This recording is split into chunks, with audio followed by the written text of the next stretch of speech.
welcome. This is episode 2 of Get It Off Your Chest. Today we have a very special guest. We've got Patty joining us on the show.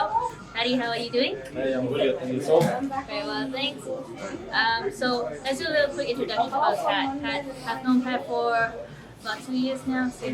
Maybe three. Since my earliest memory of Pat will be when we were at Club de Ludus in North Parramatta. That's when I first met him. So Pat, tell us about yourself. My name's Pat. I've trained at Club de Ludus under Khalil and Alex. I'm a purple belt in Jiu-Jitsu, and I like gi more than no gi. I don't mind no gi though, so don't hate. I like to travel. I like to make money. I like to do a lot of fun things that I don't want to say what they are. And yeah, just I'm a kids coach. Like I teach kids, and I just started teaching like adults. And thanks Kilo and Alex for the trust. And yeah, that's pretty much it. Awesome. So Pat, what made you start Jitsu? So I started when I was younger. I started training at KMA when I was 15. Trained for about a year, like maybe 2 days a week. And I stopped and I started training again at Australian Top Team in 2017 for about 6 months. And that's where I met Khalil. And then in 2019 I decided to join again. And then I trained at Gracie Baja for 1 year. I got my blue belt, and then I joined Alex and Kilo at Club de Ludus. What made you start? Oh, what made me start? So I started just because I really liked the sport. I used to watch like George St. Pierre and BJ Penn, Anderson Silva, like in the UFC, and I just really liked grappling. I didn't want to like copy strikes to the head and stuff, so I just thought that was it for me, and yeah, that's what I Yeah, but look at your ears, bro. Yeah, that's just that's part of it, I guess, right? That's just like, yeah, part of it. I need to get to that level. Yeah. I'll bring you up, sorry. Each week, what we're asking our guests is to ask our next guest a question. If you were to be a cake, what cake would you be and why? I love cheesecake. Oh, yeah. What type of cheesecake? Favorite? Man, all good, eh? Cheesecake. What's it? Oreo cheesecake. Yeah, Oreos are really good on the munchies. So. Nah, But he doesn't want to say what he likes to do. No. Honestly, I'll be honest with you. I like all types of cheesecakes. So, I mean, just like cheesecake in general. Yeah. I'll be like cheesecake. But why? Yeah, Why? I don't know. It's sweet and creamy and like it's nice, like on the munchies, and yeah, just I really enjoy it. Crispy at the same Crispy at the time. Hey, the bottom part, yeah? Yeah. It's a bit moist, but it's a bit dry. A bit of everything, you know what I mean? Sometimes a bit fluffy. Yeah. Just like how he likes his women. Big. I'm joking.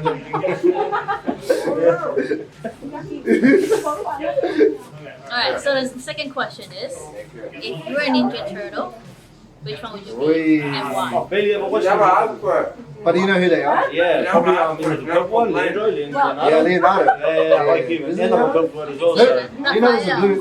Leonardo's the blue. Donatello. Donatello. Ah, the brain. Hey! Nice. That's what I'd be. Donatello. Yeah. Pep Donatello. Donatello, Pep. I'm a purple belt. Hey, kids, you better buy him a cheesecake. Yeah, yalla. So you say you enjoy traveling. Where have you been? I've been so when I was younger, I went to like my father's from Syria, so I went to Syria with my dad. And then as I got older, I started traveling by myself or with like friends. I went to Thailand. I've been to Thailand twice. I've been to Bali. I've been to the United States. I've been to Dubai like 5 times. Wow. Yeah, and I've been to. I feel like I'm missing a few. I've been to Serbia, Austria, France. I've been to Jordan. I've been to Jordan, and yeah, I think that's it. Yeah. That's a lot. A lot in the Middle East, yeah? A lot in the Middle East and Europe, and Asia as well. Yeah. I saw you traveling a lot last year. Yeah. And so I'll be traveling like this year as well. So I just work to like save and. You just got a back tap. Yeah. All the way down From Bali. All job, baby. So you travel a lot. Do you travel for Jiu-Jitsu? So like my last few trips, I traveled just for fun. But when I went to Dubai, like my sister was living there, and I trained there for 10 months. And when I went to the States, I went to train and compete. I trained at AOJ, and when I was in Dubai, I trained under Roger Gracie Academy. Shout out to Professor Marcus Hachino, who's killing it up in Dubai right now. He's killing it with his gym and competing wise. Shout out to Mosquito. Shout out to Jorge, one of my crazy friends.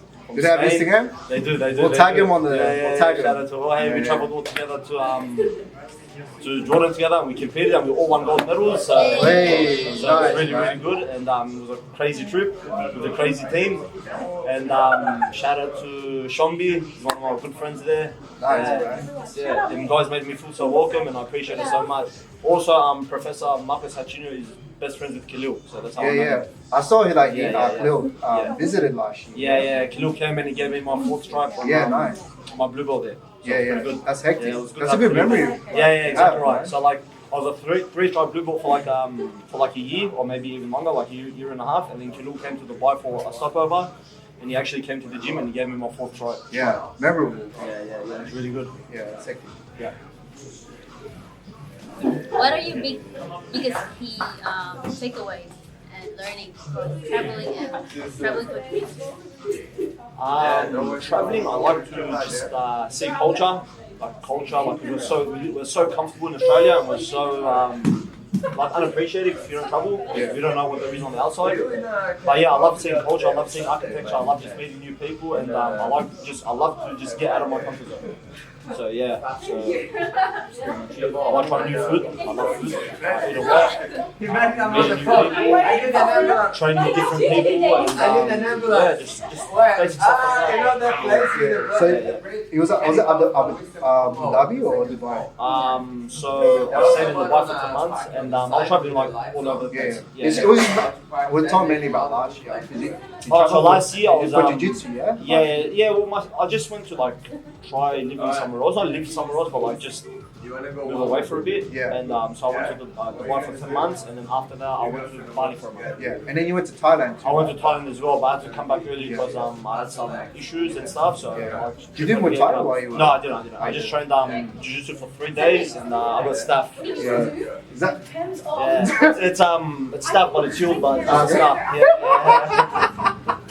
I was looking at it the whole time. That's spooky. It was just scary, I was like, I just trained this guy on Sunday. My arm was like a balloon, but yeah. I'm like, bro, I just trained this guy on Sunday. I had staff, but that was like 6 months ago. Okay, yeah. So it's still probably not going, but it's still good. Yeah. But it's not it's not contagious. No, it's not contagious. Yeah. Well, that's why he tells us. Anymore. Yeah. But if I get staff over the next week, if we're not here in the next episode next week, Troy, I gave it to you, and I'm really sorry. That was ages ago, but that was like 6 months ago. It's your fault. You wanted to train with me. the gold medal that you won overseas.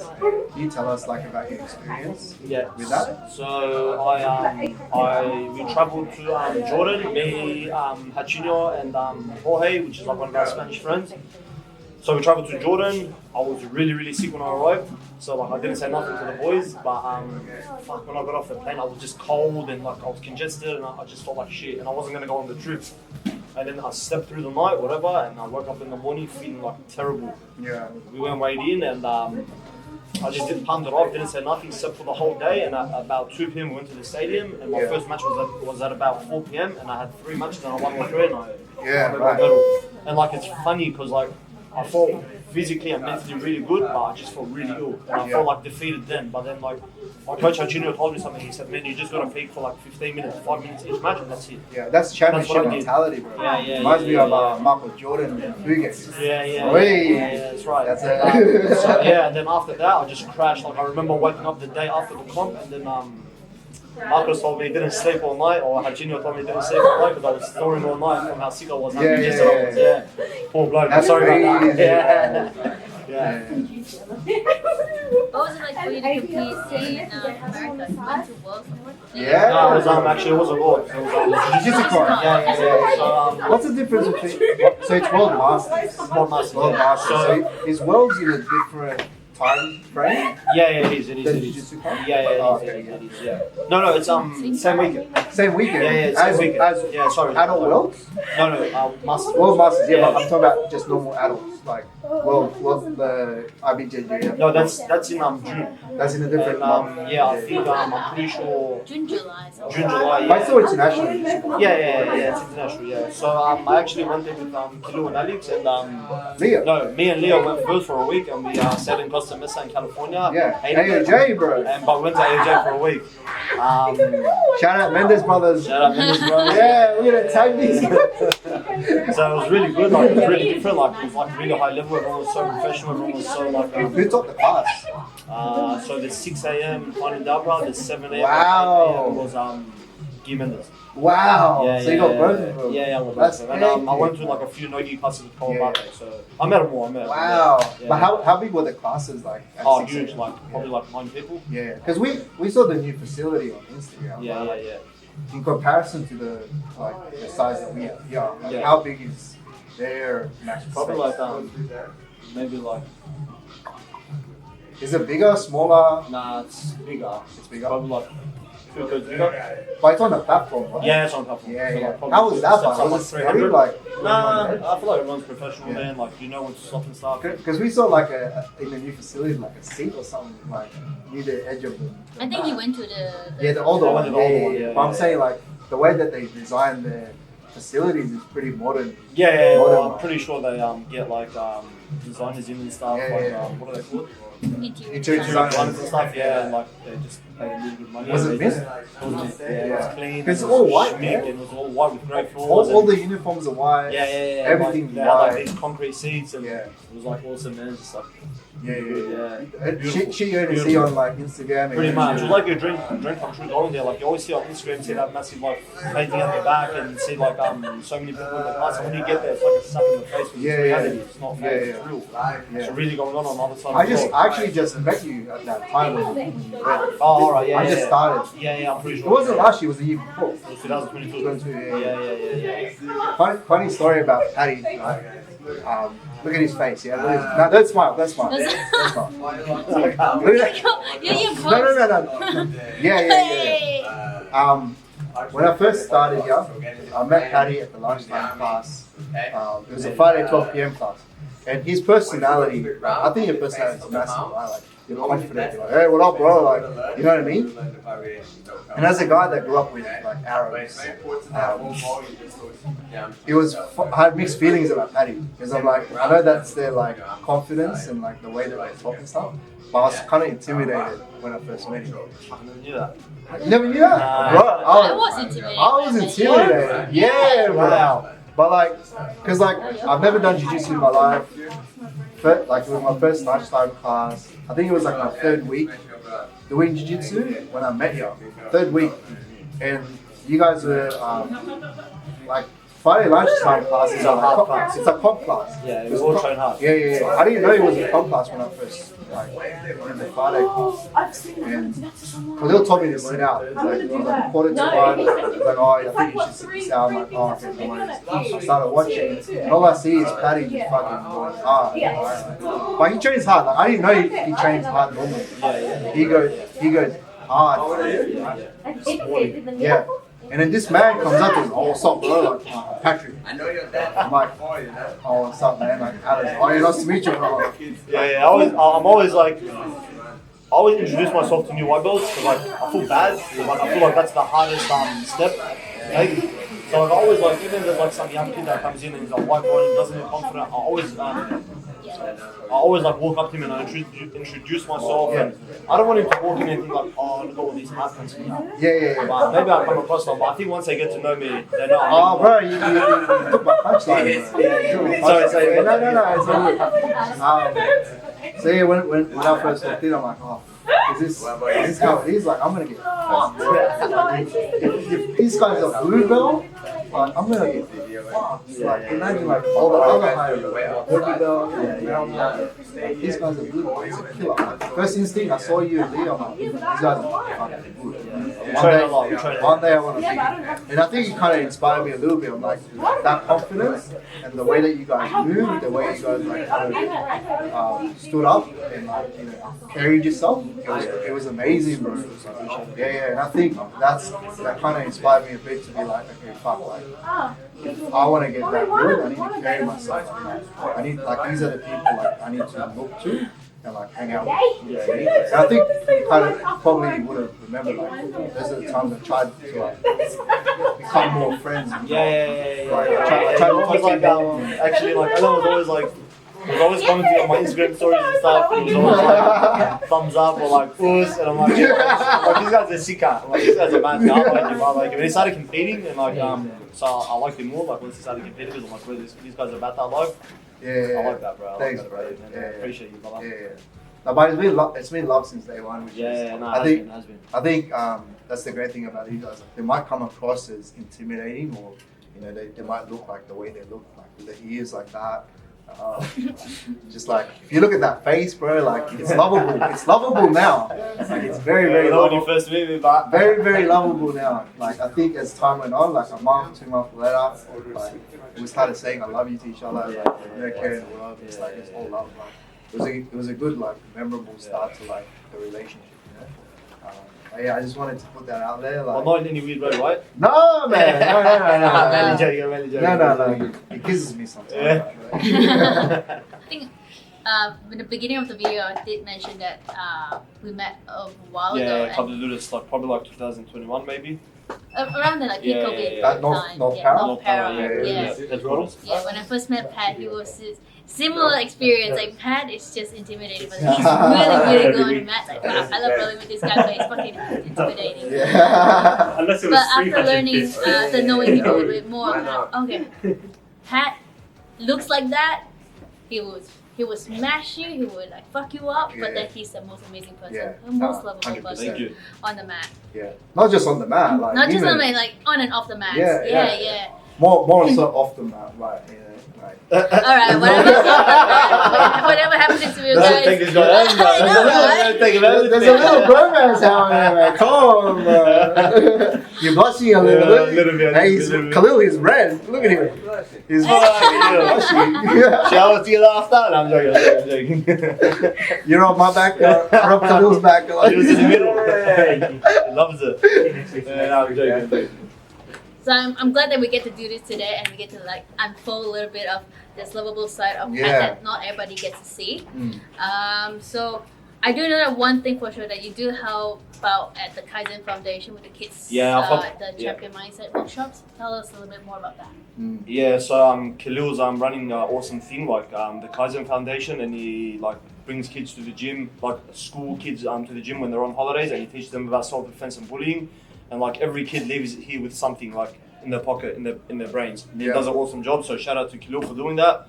Awesome, man. We appreciate you. And like also Khalil, like man, he helps us a lot. Like he gives us opportunities to like teach, to learn, to compete, and like he's always offering things if we're like up for it. So we really appreciate it, Khalil. Yeah.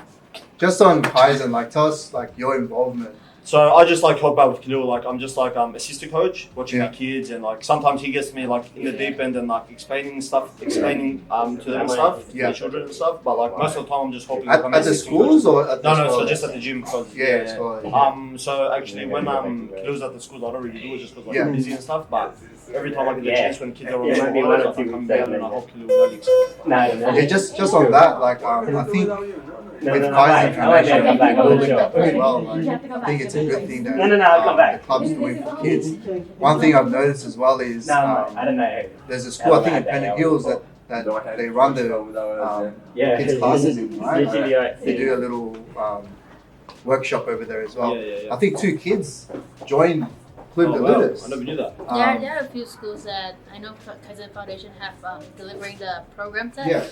I think there's like Tungabi, Pendle Hill, Epping, and there are a few other local schools across New South Wales.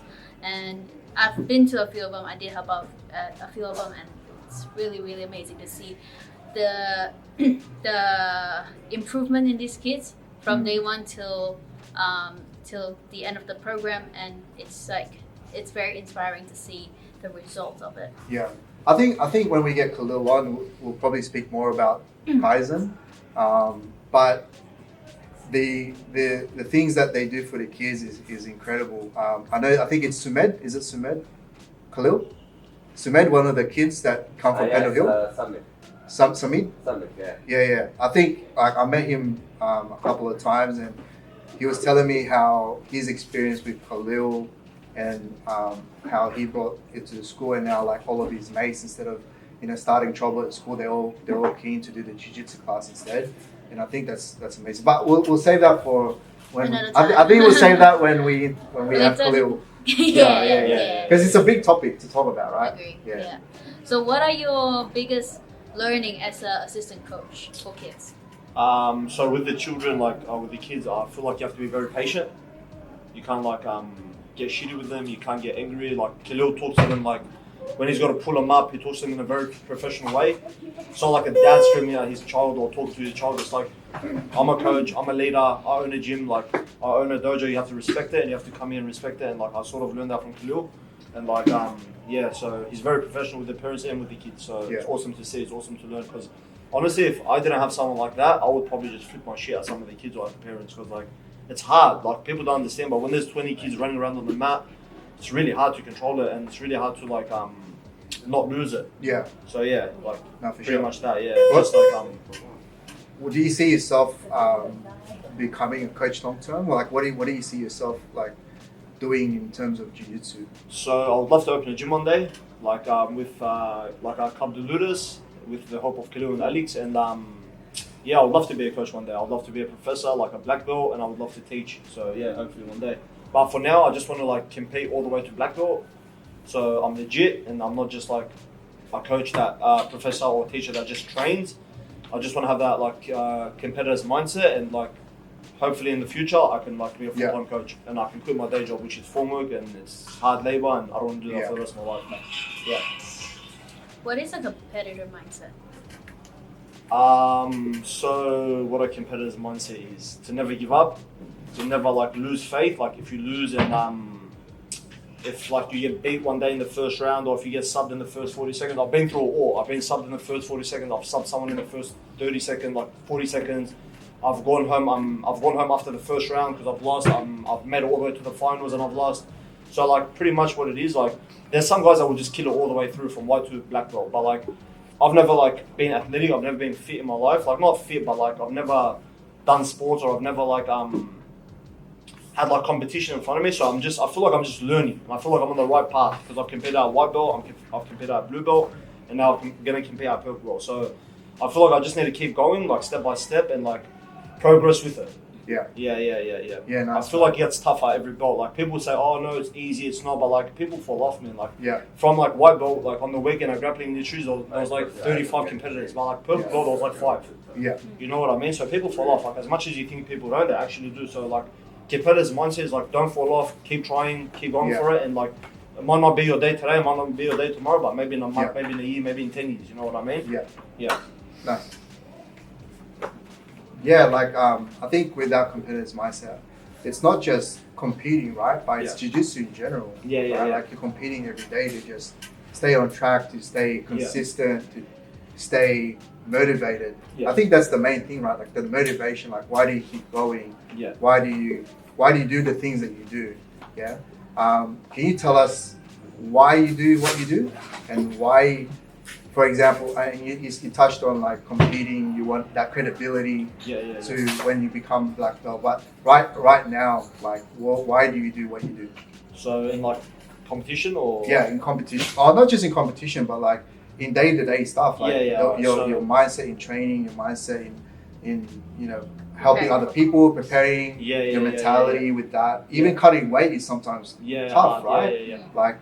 But why do you do all that to right now? Like Yeah, long term, yeah. we've got, you've got your plans, but like, how do you stay on that track? Yeah. Like right now. So I feel like it's like I just do it because it's like that's how I am as a person. I don't like to give up. So like I don't like to like compete, lose first round, or like come to training, get beat up, and I'm like, oh, I'm not going to do this anymore. I'm not going to go back. I feel like I have to prove it to myself to come back. You know what I mean? Not to anyone else. Like everyone I compete, I feel like I'm not doing it for my coaches. I'm not doing it for my team. I'm not doing it for my family. I'm doing it for myself. I'm doing it because I want to do it. Like Kiddo always says it. Oh, boy, I remember when I was like a fat little white belt. I never said that.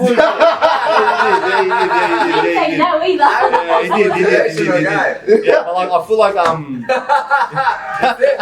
It made it to purple belt because I said that. Yeah. See, nah, but seriously, like, Main motivation was. I just feel like I just don't like to give up. I don't like to give in. Like I feel like I cheated myself. Even like sometimes when I train and like, not about getting beat up or like someone beats me, but I feel like if I give up in a bad position or if I give up in a bad scramble, I go home and I feel like, fuck, how can I do that to myself? Yeah. You know what I mean? Like not like if anyone's watching the coaches or like someone sitting there in the corner or something. Like I just feel bad for myself. Not bad, but like I feel like I need to prove it to myself to come back and do better. Come back and learn from it. Come back and just like just adjust and just sort of things like that. I know it was a left field question, bro, but But no, honestly, I feel like that's what it is. Like even with like when I done my apprenticeship, like I started like when I was like 18, and it was so hard. The first like 6 months was so freaking hard. But then I realized once I got through that first 6 months, I'm like, it's just gonna get easier. Yeah, and it's like everything you do in life. It did get easier. Like Jiu-Jitsu, like the first 6 months, this is what people don't understand. You come in, you get beat up, you get belted, you leave sore, you leave bruised, you leave without submitting anyone.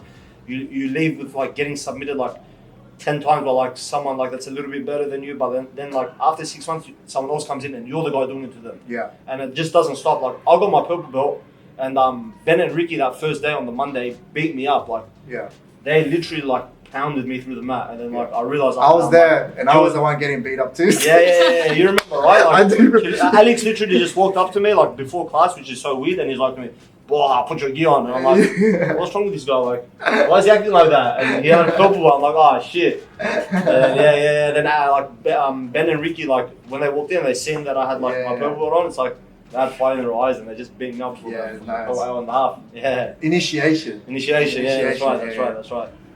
Shout out Ricky and Ben. Yeah, love you. For the initiation. But there's gonna be a lot of shout outs in this. Couple more things. I think the main thing that you touched on was starting out. Like the first 6 months is always going to be the hardest. Anything that you do, right? So like for the people just starting jiu-jitsu, like for the people that's just starting jiu-jitsu or thinking about starting jiu-jitsu, what is your biggest advice to them? Like what advice can you give them to give them that push? Alright. So first things first, I understand that like getting to the gym is the hardest bit. You walk in, there's like so many people training, doing front rolls, back rolls, like you see Khalil, you see Alex, like not big scary coaches, but but you know what I mean, like two coaches standing there like wearing their black belts, and like you see Alex and you're like, bro, what am I getting myself into? And then like I feel like honestly just come, get beat up, get smashed, get your ego broken, and just don't stop coming. Honestly. I love that because we just spoke about ego last week too. Get your ego broken. Like what I've realized is like some guys come in like they come in and like you realize that they're not going to stay. Like they'll get beat up by like the smallest like person or the smallest girl or something, and then they like the look on their face at the end of it, you're like, man, this person's not going to stay. Like just stay, get beat up, get your ego broken, and just keep coming. Yeah. Sorry, can I just add one thing? That's funny that you say that because I think in the first month that I was here, Alison knows the story of how we met, but I'm not going to get into that. It's a funny story, but we're not going to get into that today. But the first time I did roll with Alison, that's the day I got my ego broken. Yeah. That's what I mean. Like you come in and then there's like this small little cute girl, and she's just to like put it out there. When I started jiu-jitsu, I was 80 kilos. Alison's 50 kilos. That's just to set the scene, right? 80 kilo guy, 50 kilo girl. I couldn't do anything. Like I blinked and Alison was behind me and she's already choking me. I blinked and she's already like breaking my arm. I blinked and it literally I'm just blinking, and every time I blinked, it was like the flash, like bam, bam, bam. But after that, like I think what Patty's trying to get at is the differences between people that continue and the people that don't continue is realizing like, holy shit, that's freaking hectic. Like if somebody that like in that petiteness, and no, like obviously I don't mean this in any offensive way, right? Like somebody that small can beat up somebody so much bigger. Imagine what I can do to like a 120 kilo guy, 6 months, 12 months down the track, and he just started, or he or she just started, right? That's a crazy like way of thinking about it.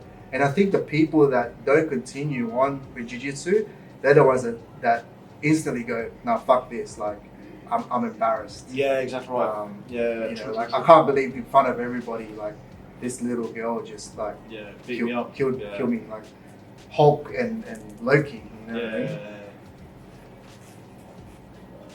I think getting an ego broken is kind of like a Initiation. It's like a sign of rebirth when it comes to jiu-jitsu, in my opinion. Right. I loved it. I loved like the first 6 months of my journey. It was like probably like one of my favorite bits because I realized like this is my chance to like get smashed, get beat up without anyone judging me. No obligation. No obligation. Yeah. Yeah. I love being a white belt because like you could go roll with anyone and like you wouldn't feel like when you go home, oh shit, I done shit. But I think that's the differences. I didn't do well today. I think that's the differences between the people that continue and don't continue. The people that continue always will be like, I fucking love this. Like, I get to get smashed and not be judged for being smashed because I'm supposed to get smashed. Yeah, exactly. Compared to the people that be like, I want to smash from the get-go. You know what I mean? Like, I've been in street fights. I've done Muay Thai. I've done this. Like, I'm macho. I watch UFC. Oh, I hate when that's a big one. Even at like work. I don't know if you guys heard that, but like I don't know if they heard what you said, but I watch UFC. Like, please, like, if you ever see me on the street or like not just me or anyone with cauliflowers, don't just go up to them and be like, "Do you do UFC?" We don't do UFC. UFC, please, just don't do that. And remember, UFC stands for Ultimate Fighting Championships. It's not even MMA. Like it's do you do MMA? Not fucking do UFC. I hate that. It's so funny when people like say, "Oh, I do UFC," or "I watch UFC." It's like, no, you watch MMA, bro. Like, true. But I think that's the biggest differences from what my experiences anyway. Like, we've all witnessed people who've come and gone, right? Like, you've seen people who've come and gone, and they're not the same people, but they're very similar to each other, right? Like, they expect to be smashing people from day one. They expect to be dominating people because of their size, their brute strength, and they can't accept the fact that they will be beaten and they will get broken and they will get fucked up. Like, I think that's the biggest differences. And you see people that last, more than 6 months, a year, and those are the guys that have kind of accepted that fact that, holy shit, man, like, I will get smashed. And even if I do get to my blue belt, my purple belt, brown belt, black belt, I'll still get smashed anyway, like, regardless. Like, throughout your whole jiu-jitsu journey, someone will always be better than you and someone will always smash you. So why not get smashed 100 times in your first week and get it out of your system? You know what I mean? Don't you reckon, Coach? You're gonna get smashed no matter what. Yeah. They're not getting smashed. They're not training hard enough. True. Yeah. Wise words. If you're having it easy, then you're doing something wrong. You're training with the wrong person. Exactly. You're not having Addison around much. Oh man. Yeah. You need someone like Allison around, like 100%. So Pat, tell us a Dumbjitsu experience of yours. I seen Frankie. Now hold the mic, bro. You gotta tell this story properly. One day, Frankie's like, "I'll show you the technique. All right. And he goes, all right. He goes, get your phone. I go, I don't know why. I had my phone. He told me to get my phone. And mate. he goes, all right. He grabbed Alan and he goes, like, let me do the technique on you. I started recording and he arm dragged him and he started humping him from the back. I was fucking cracking up. This was gonna This is little he's so funny, man. I swear he's so funny. But I don't know. I don't feel like I've had like many dumb moments. Like No? Yeah. no. I don't feel like I have like nothing that I can really remember like really well. Maybe Maybe like something will maybe come like up, a dummy spit or like even like a Oh, I figure technique a lot. Like Alex would just show it and like even like a comp. So as an example. Oh, alright, yeah, Alison's yeah. like left and right, like you know. Nah, you see once, the videos. Like grappling industries, I think it was like 2 years ago. Like I was in like the 4th match and like I was beating the guy and I heard Khalil like he's screaming out to me, "Boy, do what we did on Friday, do what we did on Friday," and I'm like, "Bro, what? What did we do on Friday? What did we do on Friday? I didn't remember what I ate in the morning." Like, and he's like, "Boy, do it," and he's getting so frustrated. I'm like, "Dude, just like." Ah. And then like I got up and he's like, "Boy, you should have done what we did on Friday." I'm like, "Boy, I won the match. Who cares?" Like, oh, I'll never forget that. Dad was like putting on me so much. We were cracking up like the whole time. Seriously. Did you end up winning like the? I think I got 3rd place. Oh nice. Yeah, I had But you won the match. Yeah, I won that match. Yeah, Yeah, nice. I had nice. 5 matches, I think that were. Yeah. That grappling industries. Alison's got the best videos, but Who? have you seen Alison's videos with the left and right? Nah, I haven't. No, it's on the Instagram. Oh, I'll check it Yeah, out. Check it out. Oh, I probably have. I forget a lot. Yeah, I've really bad. Yeah, you forgot the technique on Friday, bro. Yeah. I feel like today's technique already as well. Oh, man. You're teaching on Thursday. Yeah. How's that? So I'll be teaching. You did teach one. I think it was a Monday class that I came for lunch. Oh yeah, that's right. Yeah. So I've been teaching like a bit more now that I got my purple belt. I prefer to teach adults more than kids. I don't know why. I just feel like kids like I don't have the not that I don't have the patience for it, but I don't Vocabulary. know. I just feel like I like to see improvement. Like Yeah. I like seeing my students like improve real fast. Like something that I teach them and then like they start hitting it and stuff. Like with kids, it's a bit different.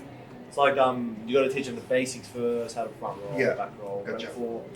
I like teaching technique and stuff, and so on Thursday I'll be teaching no gi, which isn't really my thing, but like I'll take it. I've competed in no gi heaps, and I train a lot of no gi. It's not like that I don't, but I just I prefer gi a lot more. Yeah. Like, Well controlled. I feel like also like when I teach, I do stuff that I use, so I don't really teach things that like just things that I don't use. So like whatever the topic is for the week, I'll take like what I use from it, and I'll teach it during my class. Yeah. So like my sweeps or like my passes or subs or whatever. Yeah.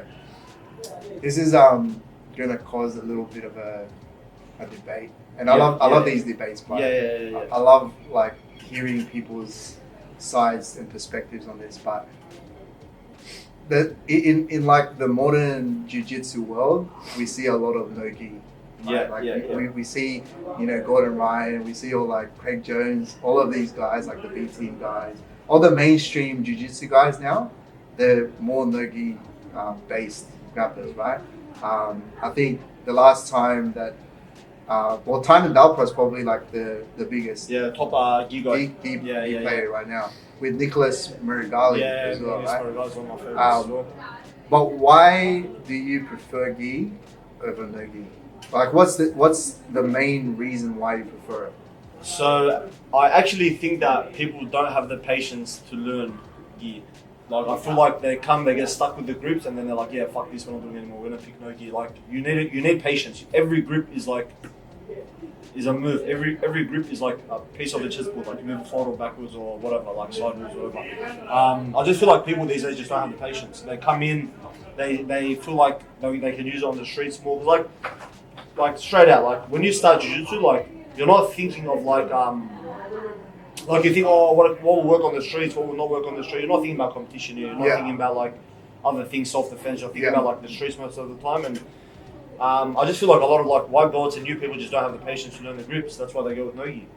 Yeah, and I feel like it's a bit harder because like imagine you come to train, you got this massive stiff gear on, and then like you're rolling around with it, you're sweating in it, you're like disgusted in it. Like not disgusted, but you know what I mean. You're like dripping in it. But do you reckon mainstream like media or mainstream like social? I definitely feel like Gordon Ryan has a massive part of it. Yeah, I feel like so when I started in 2019, like that was the year that Lachlan Giles killed it at ADCC. So a lot of people jumped to no-gi that year. Yeah. Honestly, because like, Australian, like Jones as well. So Lachlan Giles went and killed it in the absolute division. I think got 3 subs on like 3 like world made the champs. semis or something. Yeah, and then like he won 3rd place. And I think after that, like that was a switch Yeah. for Australians, like in between gi and no gi. Gi and no gi. Yeah, I think in America it started a bit earlier because like with America there was like in the States there was that American Jiu-Jitsu. Yeah. So like that's a lot of no-gi because they wrestle a lot there. They do Yeah. a lot of that stuff. So Yeah, I you feel hear like a lot in about like D1 wrestlers. yeah. I feel like in America like it started a bit earlier than Australia, but like Australia definitely jumped onto it like in 2019 when Lachlan Yeah. Dobbs won, like got third place. Yeah, gotcha. Yeah. Yeah. What do you prefer? I prefer. I actually prefer gi. All the time I thought that I didn't have a preference because I do both gi and Yeah, no gi. I do both. I love Yeah. both. Yeah. But everyone's I got a actually love preference, both. Yeah. right? Yeah. But if I have to like lean into one, I think it'll be gi. But then it doesn't Yeah. really matter to me. Yeah. Yeah. I love Same. But why would you lean towards gi more than no gi? I think it's recently I've been working on stand up a lot more Yeah. compared to Yeah. before, and with gi stand up, it's more like judo throws and those Yeah, kind of stuff. I gotcha. kind of became really kind of obsessed with it. Yeah. I've been walking around the office like doing foot sweeps. Yeah. but Huh? but Yeah, yes, we'll finish it. This guy. It's game over, bro. Oh, dude, that was a big thing. Yeah. So on the mats. Wait. What are you doing? On the mats. Wait. Quick one, let's go. You go, yalla. You put sweeping people in the office. no, the foot sweeping just myself over there Yeah. doing other shit. So yeah, I think because of me getting more comfortable with my stand up in gi, I started to prefer gi more. Yeah. Because I don't train. And you love that Siyanagi. I do Yeah, love she that. loves she loves judo. That drop Siyanagi stuff. Yeah, I do man. love that a lot. Yeah. And because I do that more in gi, I don't do that enough in no-gi, like wrestling, grapple. Yeah. I do grapple, but wrestling, mostly like wrestling kind of stuff, I don't Yeah. do that enough to be very Yeah. comfortable in it. So that's why I'm leaning more towards gi Yeah. at the moment. Yeah, nice. What do you prefer? To be honest, and then I've gotten like a lot of people telling me I'm better at gi than no-gi. Like, I enjoy no-gi, man. Like, it's fun. It's fun. Like, it's fast paced. Like, and I sweat easy, bro. Yeah, You know what I mean? Like, I'm dripping a lot. I'm dripping during the warm up. oh man. So like to get a grip on me in no-gi is like. Yeah, it's hard. It's very hard. So like, I think that's the reason why I prefer it, because it's easier for me to like control it, not in like a in the way that Chris controls it in gi. You know what I mean? Like it's very methodical.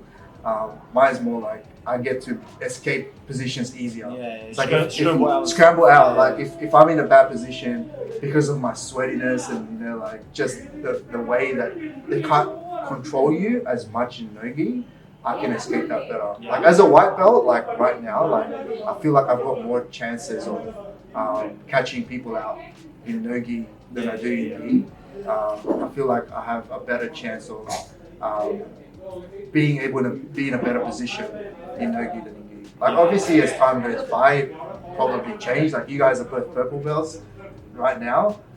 And I think because you guys learn how to control people a lot better, you guys know the positioning and I think what both of you do really well is the transitions of the positions. If you like lose a position, you know how to transition to the next position. As no-gi is all scrambles, right? Yeah, it is. Me and you scrapped the other day, and you know, like, bro, like the only way that you got me is like, that fucking crazy magical toe hold that you got, but. Apart from that, like I could scramble out of anything. I could push you away, just get out of it. Just get out of it for sure. Get out of the bad position and restart pretty much like in a neutral position. Yeah. You know what I mean? Yeah. But I think that debate is like it's crazy because you hear a lot of people and high level people always debating that, like But look, I'll be honest with you. Like, do what you love. Like, if you like no-gi more, do it. Like, I'd rather people do what they love than like not do it at all. So, 100%. Yeah. So it's like each to their own and 50-50. You know what I mean? Like I feel like you have to train both. Yeah, I'll train both. Yeah. I'll train like so 3 days a week no-gi, and I'll train 3 days a week. Gi. Yeah, because you can't get better at either one if you don't train. I feel like you have to train both these things. Yeah. You have to just to keep up with it. Yeah, and then you have your supplementary like classes like judo. Wrestling. But we had Yeah, I love to wrestling. wrestle. I do MMA too. Like Yeah. which is fun. Like I think that's also the reason why I like nogi as well. Is like with having that nogi, you get to punch people in the face. Like even though you get punched a lot too. But, Yeah. I don't know how I feel about that. Yeah. I've never done it, mate. But would you ever try it? Yeah, I would. I definitely. Yeah. With tomorrow? Maybe not tomorrow. Maybe. No, but I feel like honestly, I feel like I can do it. Like, Yeah. I know like I can handle it and stuff. I feel Yeah. like I can. I've got like decent grappling, so Oh yeah, so. I've got like decent grappling, so I feel like if anything happens, I can take it to the floor. Oh yeah, 100%. Like strikes on the floor, so. Yeah. You got those big knuckles there. Yeah. It's already 9 o'clock. Sorry, bro. Nah, it's fine. I know you got work. So Nah, we'll finish fine. with this. We always ask every week. We always ask. Before you do, I do have a question. Yeah. So you roll really well with like people smaller than you. Like I especially love rolling with you. Yeah. What's your advice for bigger people rolling with a smaller person? So, like for example, when I roll with Alison, I don't feel like I don't just use all my strength and power and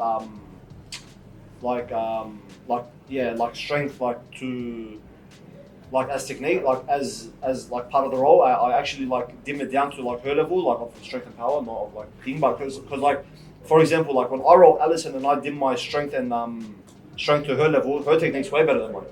So like on Sunday we rolled. If you get that roll on camera, she like kills me, man. Like I can't pass her guard. Like I'm not even just saying it. Like I couldn't pass her guard. She had me in like exercise. She almost took my back. She had me in like turtle position. So like when you dim your level down to their level, strength wise to like their level, like you realize how good these people actually are and how much you can actually learn from them and like how well you can actually train with them. Yeah. So like I just like but I feel like as you progress in the sport, like You understand? say you're a spazzy white belt that's like just came in, like you can't really control that. Yeah.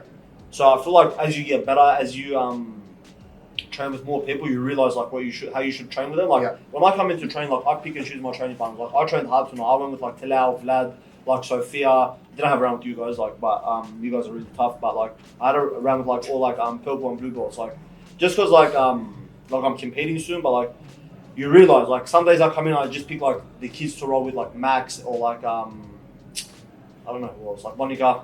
No, just like kids, but you know what I mean. Like just like I'm chilling that day. Shout out! And like Monica, you know I love you. And bring me something from like Philippines when you get back. She's back already. Yeah, I know. But she always like goes and like bring me like dried mango and stuff. I'm like, yeah, cool, man. Kids category. Yeah. But she knows what I mean. No. And so like I just dim it down like to Their level. yeah, and like enjoy it. And I think that's like one of the best advices that you can give a white belt, especially a white belt, right? Because like you said, as you progress through your like BJJ journey, you kind of understand. And I think I'm going through that now. Yeah. Like I remember when like Alison's been there through my whole time with Jiu-Jitsu, and like obviously we talk about it quite often about what. And she's pretty much my biggest feedback when it comes to peer feedback. You know what I mean? Yep. And a lot of the time, it's pretty much similar feedback every time. It's like you gotta stop using so much strength. Yeah. You gotta start thinking about using more technique. But as time goes on, like 12 months ago, it was purely stop using strength. Yeah. Use more technique. But as 6 months ago, it was like, okay, I see you thinking about more techniques now, position. which is good. You're still using a little bit.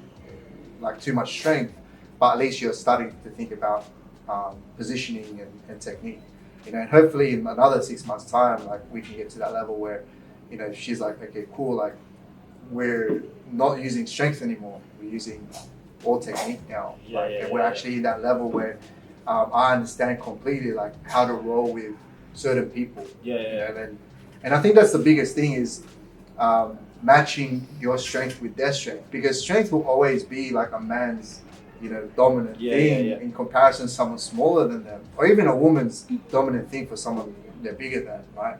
But what people don't realize is it's the technique that we're trying to learn. it's the techniques and the skills that we're all trying to gain, and you can't gain that if you continuously just trying to smash. Smash. Yeah, that's right. Very true. Paddy smashes outside of the gym, but Here and there. but yeah, so that was. You know how I am.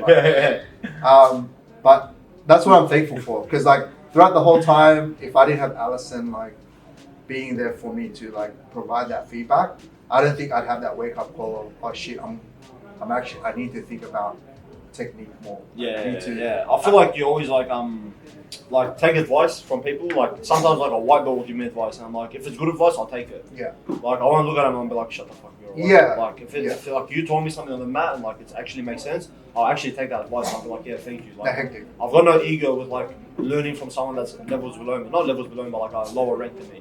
Yeah. You know what I mean? Like if someone sees like a mistake that I'm doing, like they told me the right advice, I'll take it. Yeah. Like, and I feel like a lot of white belts need that. Like yeah. Take the advice that people are giving you, especially with that more experienced people. Yeah. And as a white belt like myself, I think the hardest thing that we go through as beginners is taking advice from people who are in the same level as us or lower, because we're all starting out. But as you said, if the advice is good, take it, right? Don't just dismiss something because of rankings and because of that's right. You know, who's better than who.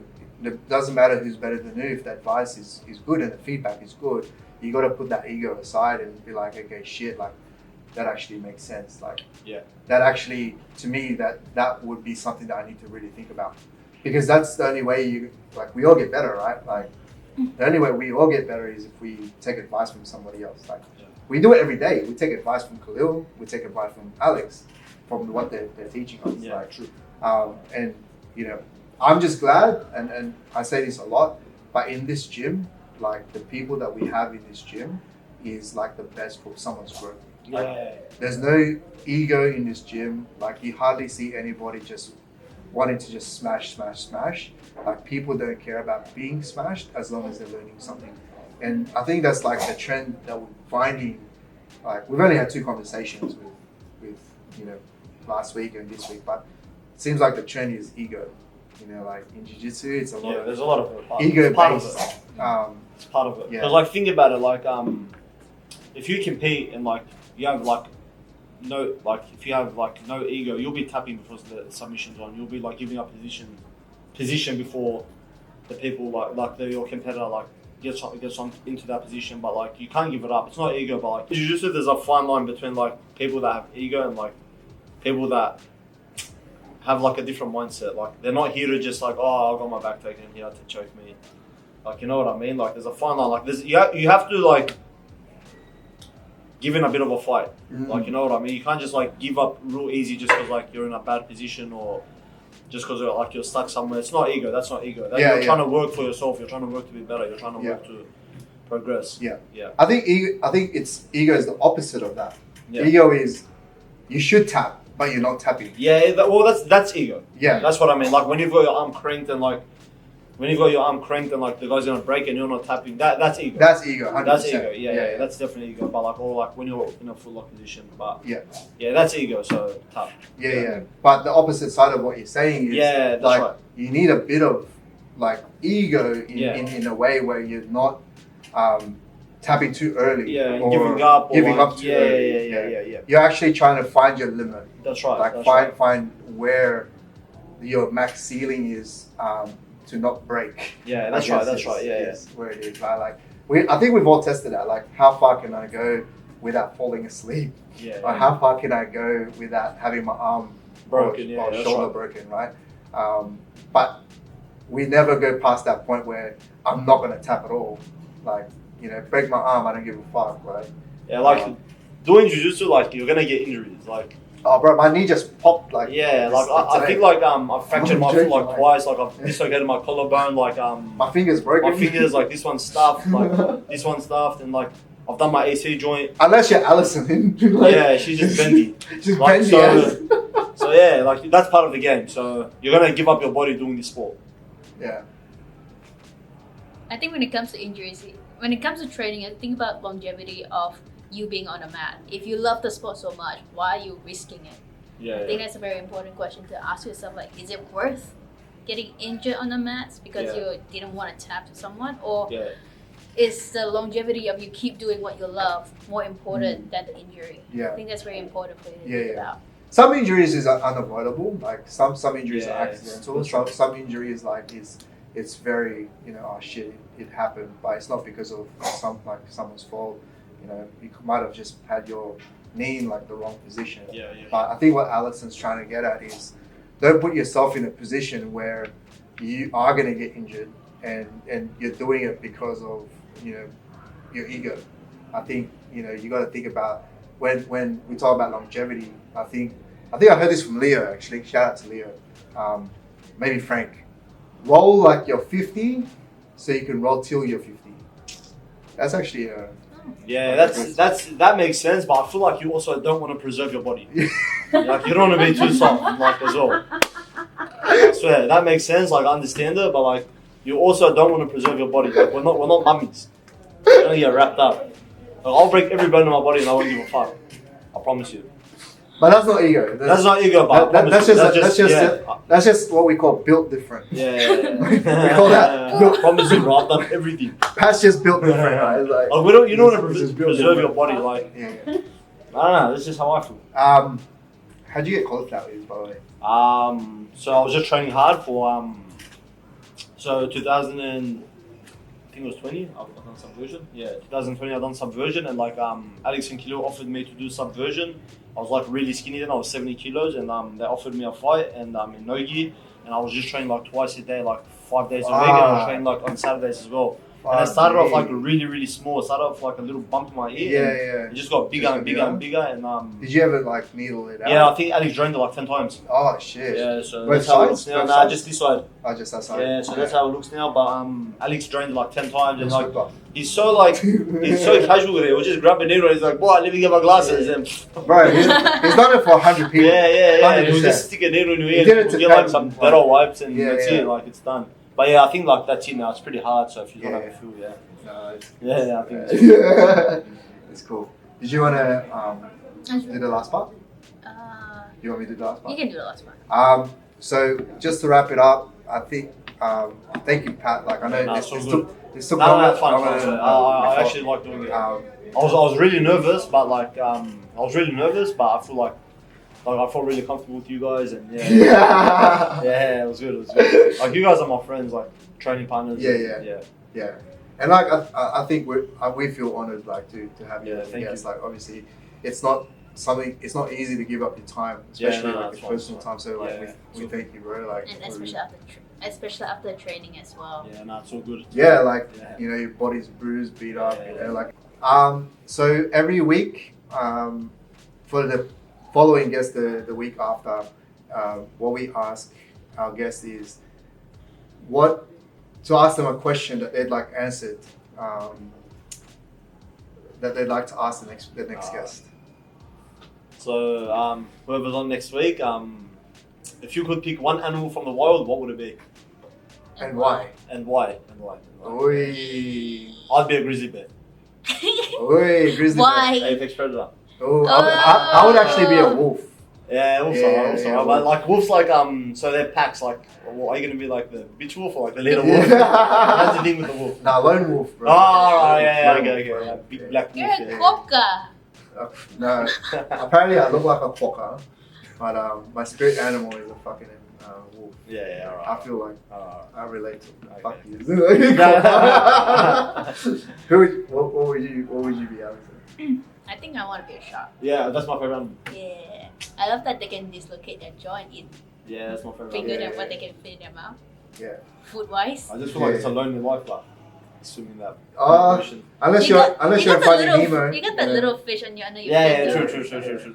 Like eating all the all the the algae, crumbs. all the algae and shit. Could be cleaning your teeth too, bro. Yeah. That shit like cleans your teeth. Yeah, you know what I mean? yeah. And you can eat anything you want, bro. True. You know what I mean? Have you seen those I think leopard seals? Yeah. Bro, those guys are fucked. Yeah. Like I've seen a video of a leopard seal just fleeing a penguin. Yeah, I've seen that. I think I've seen And that. it's like head is cut off, bro. Yeah, it's just yeah, in half, and he just like flung on an iceberg, and like And just crunched it. it just crunched in front of a I'm watching human, that shit. and like looked at the human like, yeah, kind of like, Wow. Do you see what I just did? You know what I mean? After watching Happy Feet, I was like, are these guys like really like? It happens every day, bro. Yeah, fucking leopard seals, man. Mm. But yeah, that's a shark, grizzly bear. Yeah. But your favorite animal is Shark. Yeah, Shark. yeah. I love watching like videos of sharks and Yeah, stuff. yeah, yeah. Since I was young, yeah. sharks and just like animals and stuff. Yeah, I love watching like videos of like wildlife and stuff. So that's why my question. Yeah. Like, David Attenborough. Yeah. Yeah. I love watching Teddy that. Chaya. Yeah. Bro, can you imagine Pat like being the background voice for like those wildlife Oh, videos? it's like what Snoop That Dogg would be did. so, bro. That would be. Oh, you yeah. can do that. Hey, you see this motherfucker here? Like, Yeah. He's gonna grab him. He's gonna grab him. He's gonna grab him. And he's just laughing. Yeah, bro, that'll be hectic. I might do that. It's like, oh, hey, bro, this is the shark. Yeah, that's my favorite animal. Yeah, Yeah, my yeah. shark's my favorite. Shout out to the shark. Yeah. Very white. Very white. That's That's a scary thing. Alright, Pat, would you like to wrap up this episode with a quick tip in Jiu-Jitsu? Learn how to footlock. They Mm. suck, man. And also, I feel like when someone's really good at footlocks, like other people look at him, other training partners look at him as dangerous because he can always attack your feet. So I feel like learning how to footlock and maybe also like Would you say that in gi as well? gear as well. Yeah. Some like the best like jiu-jitsu guys in the world like have really good straight footlocks and stuff. Like Gordon Ryan, Hill Hooks, and like Craig Jones and stuff, Lachlan Giles. But I feel like just learn everything, like all the aspects of the game, like passing, playing guard. And just keep on. Yeah. Yeah, pretty much it. Awesome, man. You want to wrap it up, Alice? So, always, guys, thank you so much. Thank you so much, Patty. Thanks, Patty.